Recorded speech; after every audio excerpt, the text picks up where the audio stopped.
జూలపల్లి కమాన్పూర్ దగ్గర ఉన్నట్టి Barla Ramesh tent house Sai tent house owner అయిన ఈయనే నన్ను అనవసరంగా సింగరేణి జాబు నేను అంటే కూడా బలమీటికి చేసుకోవాలి అని ఇబ్బంది పెడుతున్నారు.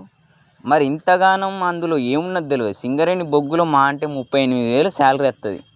ఈ శాలరీ కోసం నన్ను ఇంతగానం ఇబ్బంది పెట్టి ఏ జాబ్ ఆఫర్ లేకుండా నాకు భూగర్భంలో ఉన్నట్టటి భూదేవి సొమ్మైనట్టి బొగ్గులో నన్ను పని చేపిస్తున్న ఈ దుండగులు ఈ జూలపల్లిలో ఉన్న ప్రతి ఒక్కరిని అరెస్ట్ చేయాలని నేను గవర్నమెంట్ ఆఫ్ సెంట్రల్ బ్యూరో ఉన్నట్టి ఆర్మీ ఏజెంట్లను అందరిని అడుగుతున్నా.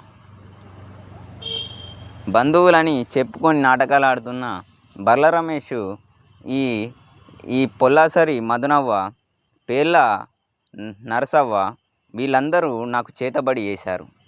వీరికి ప్రధానంగా నేను ఎదగడం అంటే నచ్చదు.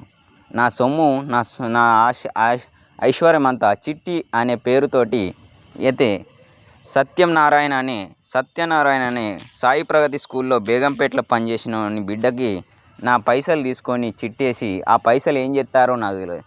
వీళ్ళందరూ నా సొమ్ముని దోచుకుంటున్నారు. సో దయచేసి వీళ్ళందరికీ నా పైసలు ఎందుకు అంత పిచ్చి,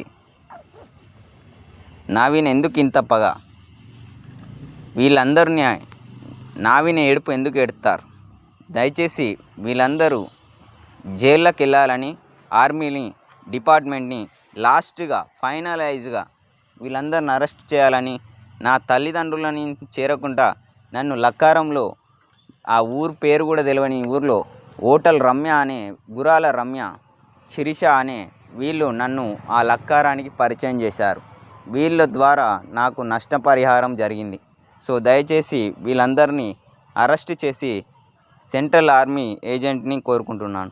వీళ్ళందరూ నన్ను అవి ఆలోచనలు చేస్తున్నామని పిచ్చోడని మళ్ళీ కరీంనగర్ వర్షి అనే డాక్టర్ దగ్గర తీసుకెళ్ళి బలిమీటికి అనవసరమైన చికిత్స చేసి నన్ను ఇరికిస్తున్న గంగుల కమలాకర్ అనే రాజకీయ నేతను అరెస్ట్ చేయాలని కోరుతున్నాను.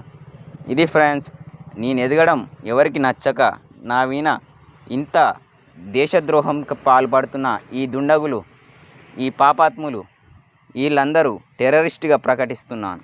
అండర్ గ్రౌండ్లో ఉన్న టెంపరేచర్కి నా యొక్క వయసు తట్టుకోలేక, నా యొక్క జీర్ణ వ్యవస్థ మంచిగా లేక ఉంటున్న ఇబ్బందులు పాలవుతున్న నేను ఇంకా ఇబ్బంది పెట్టి నన్ను జావదెంగుతున్న ఆ జీఎం కొడుకులు బిడ్డలు అందరినీ కుక్కలు కొట్టినట్టు కొట్టాలని సెంట్రల్ డిపార్ట్మెంట్ అయినట్టు ఆర్మీ ఆఫీసర్లందరికీ నేను మనవిగా యూట్యూబ్లో నా వీడియోలని పంచుకుంటున్నా, నా బాధని షేర్ చేసుకుంటున్నా.